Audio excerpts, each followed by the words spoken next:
Hello everyone, good morning. आज 7 अगस्त है और कल मैंने आप लोगों को बताया था कि जितने भी लोग बीएड के आधार पर प्राइमरी में शिक्षक हैं, अब उनका जो ब्रिज कोर्स है स्टार्ट होने वाला है। और ये जो ब्रिज कोर्स होगा ये ऑनलाइन मोड में करवाया जाएगा और संस्था होगी NIOS। तो क्या योग्यता रहेगी और कौन कौन से लोग इस ट्रेनिंग का हिस्सा बनेंगे, इस पर मैंने कल आप लोगों को जानकारी उपलब्ध करवाई थी। अगर आप और अधिक जानकारी चाहते हैं तो कल का वीडियो आप लोग वॉच कर लीजिएगा। पहले कमेंट में और डिस्क्रिप्शन में आपको लिंक मिल जाएगा। वो वीडियो आपके लिए बहुत ज़रूरी है अगर आज की इस खबर को आप और अधिक अच्छे तरीके से समझना चाहते हैं। तो दोस्तों, यहाँ पर देखेंगे आप तो केंद्रीय विद्यालय संगठन यानी कि KVS की ओर से एक नोटिस जारी हुई है रायपुर छत्तीसगढ़ में, प्राचार्य समस्त केंद्रीय विद्यालय रायपुर संभाग। यहाँ पर बात की जा रही है ब्रिज कोर्स के बारे में, यानी कि 6 महीने का ब्रिज कोर्स जो कि आयोजित किया जाएगा NIOS के द्वारा। किसके लिए? जो लोग बीएड के आधार पर शिक्षक बने हैं। तो दोस्तों, यहाँ पर ये जो नोटिस है, इस नोटिस में ये कहा गया है कि उपर्युक्त विषय के अंतर्गत केंद्रीय विद्यालय संगठन मुख्यालय के संदर्भ में आपको सूचित किया जाता है कि राष्ट्रीय मुक्त विद्यालय शिक्षा संस्थान NIOS नोएडा उपर्युक्त पाठ्यक्रम को यथासंभव संचालित करने की योजना बना रहे हैं। तो ब्रिज कोर्स जो है यह NIOS के द्वारा, जिसका मुख्यालय नोएडा में है, के द्वारा संचालित किया जाएगा। विज्ञापन संख्या 14 के तहत अब देखो यहाँ पर KVS वाले जो हैं अपनी जानकारी जो है उपलब्ध कराना स्टार्ट कर दिए हैं, क्योंकि NIOS ने कहा है कि ब्रिज कोर्स स्टार्ट करने के लिए 11 अगस्त से पहले जितने भी स्टेट हैं और संबंधित जितनी भी संस्थाएं हैं जहां पर बीएड वाले शिक्षक के तौर पर नियुक्त हुए हैं, तो ये संख्या कितनी है, कितने लोगों को यह कोर्स कराया जाना है, इसकी जानकारी मांगी गई है। तो उसी के रिगार्डिंग ये नोटिस KVS ने अपने विद्यालयों के लिए जारी की है रायपुर में, और ये कहा है कि विज्ञापन संख्या 14 के तहत 2018 में रायपुर यानी कि छत्तीसगढ़ में जो भी भर्तियां हुई हैं जिसमें बीएड वाले प्राइमरी के टीचर बने हैं, उनकी जानकारी को मांगा गया है 5 अगस्त शाम 5 बजे तक, शाम 6 बजे तक। तो ध्यान दीजिएगा कि ये जो कोर्स है ब्रिज कोर्स, ये आपके लिए बहुत ज़रूरी है। आपके लिए मतलब जो लोग बीएड के आधार पर शिक्षक हैं उनके लिए बहुत ज़रूरी है, और केवल एक ही अवसर उनको यहाँ पर मिलेगा, एक से अधिक अवसर नहीं मिलेगा। अगर कोई अभ्यर्थी बीएड के आधार पर शिक्षक बना है और अगर वो इस कोर्स को पूरा नहीं कर पाता है, वजह कोई भी हो, तो उसकी नौकरी जो है फिर चली जाएगी, नौकरी उसकी नहीं रहेगी। ये कोर्ट के आदेश में है। और अधिक जानकारी के लिए आप लोग कल वाला जो वीडियो था जिसमें मैंने आपको कोर्ट का जो आदेश है, वर्तमान में जो योग्यता तय की गई है और बाकी जानकारियाँ भी उपलब्ध कराई थी, उसको आप लोग जाके देख लीजिए। अब यहाँ पर दोबारा से वही चर्चा करेंगे तो वीडियो बहुत लंबा हो जाता है, इसलिए आप लोग कल का वीडियो वॉच कर लीजिएगा अगर आपके लिए न्यूज़ बहुत अहम है तो। ठीक है, आपको पहला कमेंट चेक करना होगा, वहाँ पर लिंक आपको दे दिया गया है, या वीडियो के अंत में आपको जो यहाँ पर 2 थंबनेल बनते हैं उस पर क्लिक करके भी आप वीडियो पर पहुँच जाएंगे। संविदा पर शिक्षक भर्ती के लिए NCR में फिलहाल आवेदन मांगे गए हैं। कुल मिला के देखा जाए तो 32 शिक्षकों की भर्ती होगी। सबसे पहले बात कर लेते हैं यहाँ पर सैलरी कितनी मिलने वाली है। तो अगर आप PGT के तौर पर सिलेक्ट होते हैं तो आपको 27,500 रुपये प्रतिमाह मानदेय आपको मिलेगा। तो काफ़ी अच्छा, मतलब आपको यहाँ पर जो मानदेय है दिया जा रहा है 27,500 रुपये। ठीक है, तो ये जो भर्ती है कहाँ पर हो रही है? उत्तर मध्य रेलवे इंटर कॉलेज टुंडला में। उत्तर मध्य रेलवे इंटर कॉलेज टुंडला में जो 32 पद हैं, तो ये भर्तियाँ डायरेक्ट केवल साक्षात्कार के आधार पर ही हो जाएंगी, लेकिन एक शर्त है, मान लेते हैं आवेदक बहुत ज़्यादा हो जाते हैं तो रिटन एग्ज़ाम भी हो सकता है। फिलहाल तो अभी साक्षात्कार होगा। इसके लिए जो तारीख तय की गई है वो है 9 और 10 सितंबर को PGT का इंटरव्यू होगा, 11 और 12 सितंबर को TGT का इंटरव्यू होगा, और PRT प्राइमरी के लिए 13 और 14 सितंबर को इंटरव्यू करवाया जाएगा। लास्ट डेट इसकी जो है 22 अगस्त है। अगर आप 22 अगस्त तक फॉर्म भरना चाहते हैं तो आप जो है उत्तर मध्य रेलवे कॉलेज टुंडला फिरोजाबाद के नाम से आप आवेदन यहाँ पर कर सकते हैं। तो भर्ती जो है बेसिकली फिरोजाबाद में है। ठीक है, फिरोजाबाद में ये कॉलेज है जहाँ पर आपको ये जॉब मिलेगी। यहाँ पर पीजीटी के लिए कुल 11 पद हैं। तो पीजीटी में देखेंगे रसायन विज्ञान के लिए, भूगोल के लिए, अंग्रेजी के लिए और हिंदी के लिए 2-2 पद हैं। इसके बाद वाणिज्य यानी कि कॉमर्स के लिए, इतिहास और नागरिक शास्त्र के लिए, गणित और जीव विज्ञान के लिए 1-1 पद है। वहीं पर बात करेंगे टीजीटी के बारे में, तो टीजीटी में भी कुल मिला के 10 पद हैं और प्राइमरी टीचर पीआरटी के लिए भी 11 पद यहाँ पर हैं। ठीक है, तो अगर बात करें यहाँ पर पीजीटी के बारे में, तो पीजीटी में 2 पद, संगीत गायन, अंग्रेजी, गणित, संघ विज्ञान 4 पद, सामाजिक विज्ञान, अंग्रेजी और भूगोल के 1-1 पद यहाँ पर शामिल हैं। तो फिलहाल तो अभी इंटरव्यू के बारे में बात हो रही है कि इंटरव्यू के आधार पर भर्ती होगी, लेकिन आगे चलकर हो सकता है कि ये लोग परीक्षा भी करवा लें। बाकी डिटेल आपको ये जो उत्तर मध्य रेलवे कॉलेज टुंडला फिरोजाबाद के नाम से वेबसाइट है, इस पर आपको मिल जाएगी। आप गूगल में सर्च करेंगे उत्तर मध्य रेलवे कॉलेज टुंडला फिरोजाबाद, आपको वेबसाइट मिलेगी। वहाँ पर रिक्रूटमेंट का जो सेक्शन दिया गया है उस पर क्लिक करके आप बाकी जानकारी ले सकते हैं, या फिर आप टेलीग्राम चैनल स्टडी विद ज्ञान प्रकाश पर आकर भी जानकारी को प्राप्त कर सकते हैं। दोस्तों, विद्यालयों में भर्ती प्रक्रिया शुरू, लेकिन अशासकीय स्कूलों में, तो देखो यहाँ पर बेसिकली ना 2-3 खबरें आपके लिए बहुत इंपॉर्टेंट हैं।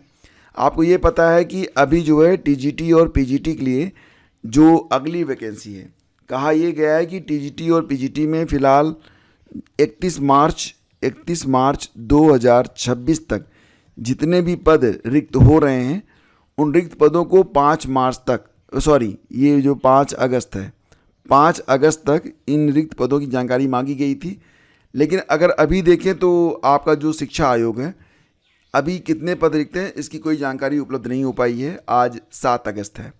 ठीक है, तो टीजीटी और पीजीटी के बारे में यहाँ पर बात हो रही है, नई भर्ती के बारे में। वहीं पर एलटी ग्रेड के बारे में यहाँ पर बात हो रही है कि एलटी ग्रेड में आवेदन की प्रक्रिया फ़िलहाल चल रही है। लास्ट डेट इसकी 28 अगस्त है। तो फिलहाल तो मैं आप लोगों से यही कहूँगा कि अगर आपने अपना OTR वगैरह कर लिया है और सारी चीज़ें आपकी कंप्लीट हैं तो आवेदन भी कर लीजिए, क्योंकि ये बहुत ज़रूरी है आप लोगों के लिए। तो एलटी ग्रेड के लिए आवेदन चल रहे हैं। टीजीटी पीजीटी में अगली वैकेंसी के बारे में अभी जानकारी जो है उपलब्ध नहीं हो पाई है। जानकारी उपलब्ध होने के बाद सितंबर में हो सकता है कि आपको नई भर्ती देखने को मिल सकती है, या अक्टूबर में भी जा सकती है। अभी बिल्कुल श्योर नहीं है। हाँ, इतना ज़रूर है कि टीजीटी पीजीटी इस साल आनी बिल्कुल तय है। पदों की संख्या 30,000 भी हो सकती है। थोड़ी सी पद ±5,000 हो सकते हैं। वैसे तो प्लस नहीं होंगे, -5,000 या 10,000 तक जा सकते हैं। देखते हैं कि कितने रिक्त पदों पर भर्ती आती है, क्योंकि मैंने देखा है विगत कई वर्षों में ऐसा हुआ है कि कई भर्तियों में पदों की संख्या जितनी रहती है, जब विज्ञापन आता है तो पद लगभग आधे पता नहीं कैसे हो जाते हैं। विद्यालयों में भर्ती प्रक्रिया शुरू, लेकिन अशासकीय स्कूलों में अता पता नहीं। साथ ही साथ एलटी ग्रेड में जैसा कि आप लोग जानते हैं कि उम्र सीमा जो है वो मैक्सिमम 40 साल है। तो यहाँ पर अभ्यर्थी जो है मांग कर रहे हैं कि उनको उम्र सीमा में कम से कम 5 साल की छूट तो दे दो। और इसके लिए अभ्यर्थी जो है ना, ऐसा नहीं है कि प्रयास नहीं कर रहे हैं, बहुत प्रयास कर रहे हैं।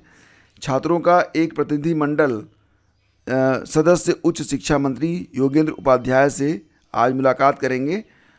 हालांकि मुख्यमंत्री के भी संज्ञान में ये बात लाने का प्रयास किया जा रहा है विभिन्न मंत्रियों के माध्यम से।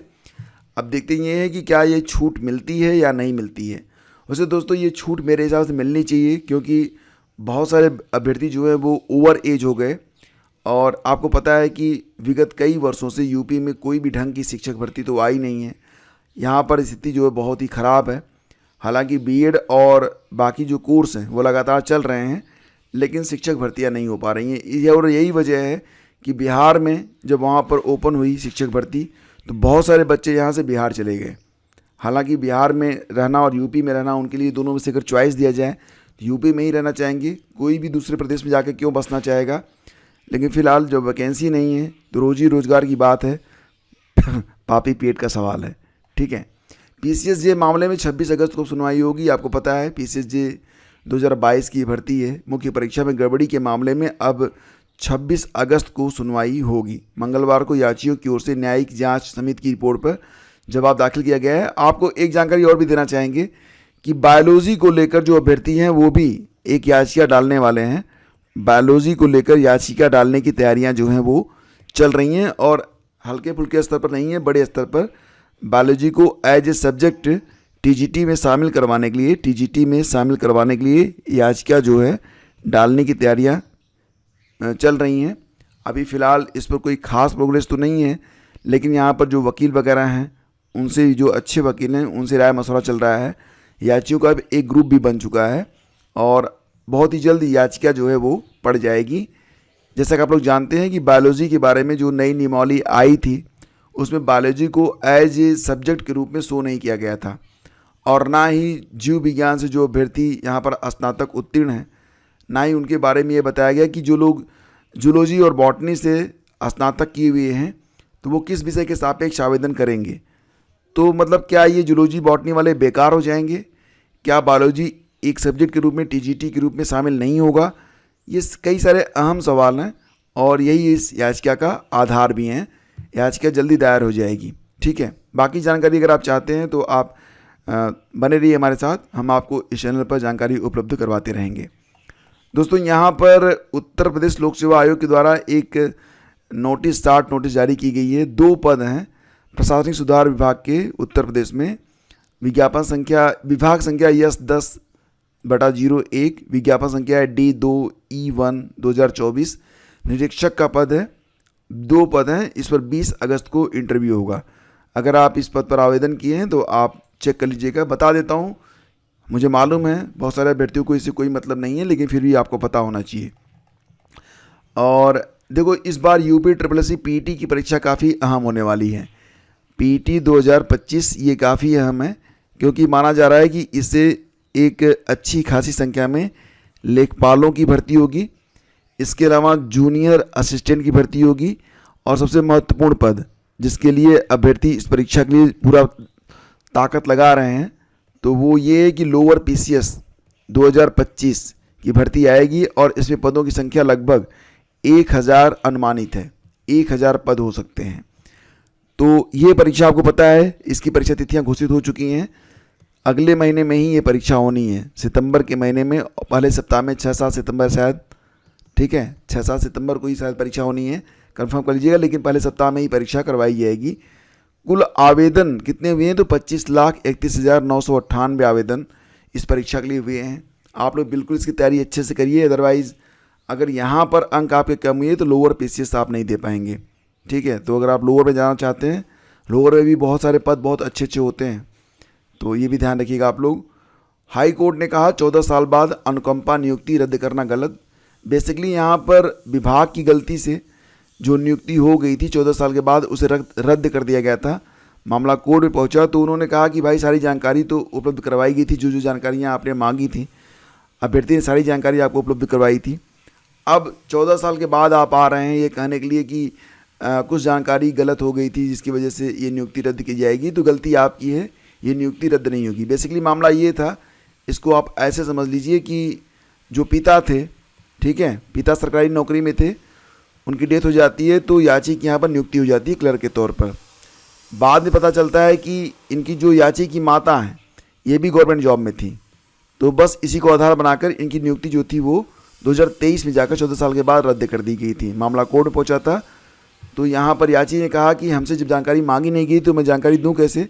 हाँ, मेरी माँ ने यहाँ पर हलफनामा दिया था, हलफनामा में कहा गया था कि वो गवर्नमेंट जॉब में हैं, फिर भी आप लोगों ने यहाँ पर नियुक्ति दी, तो डॉक्यूमेंट आपने ठीक से क्यों नहीं जांचे, और अब मेरी नौकरी क्यों ले रहे हैं आप लोग। तो फिलहाल कोर्ट ने इनको यहाँ पर राहत दे दिया है। पूर्व मंत्री जो हैं, क्या नाम है इनका, राष्ट्रीय शोषित समाज पार्टी के नेता स्वामी प्रसाद मौर्य की भगवान राम और सनातन पर आपत्तिजनक टिप्पणियों से नाराज एक युवक ने उन्हें माला पहनाने के बहाने थप्पड़ जड़ दिया। तो ये सब जो है ना, ऐसी खबरें जो आती हैं, खैर मैं इसे न्यूज़ में शामिल नहीं कर रहा था, लेकिन जिसने क्लिप बनाई है उसने डाल दिया है। तो चलो कोई बात नहीं, ऐसी खबरें जो है प्राय बड़े नेताओं के साथ ऐसी घटनाएं घटती रहती हैं। और यूपी में बढ़ी सांप काटने, डूबने और बिजली से मरने वालों की तादाद। तो बिल्कुल ये सही बात है, सांप के काटने की घटनाएं कुछ इसमें ज़्यादा ही हो रहे हैं, और डूबने के चक्कर में तो मतलब ये है ना, रील बनाने के चक्कर में कई सारे लोग डूब रहे हैं। और हाँ, एक बात मैं मानूंगा कि अब बिजली पहले से ज़्यादा गिरती है और बड़े ख़तरनाक तरीके से गिरती है। तो ये सारी खबरें थी आज के अखबारों में। Thank you, have a great day, जय हिंद। वीडियो को लाइक और शेयर कीजिएगा। अगर मन में कहीं पर कोई सवाल है, कोई दुविधा है, आप बिल्कुल कमेंट कर सकते हैं। धन्यवाद।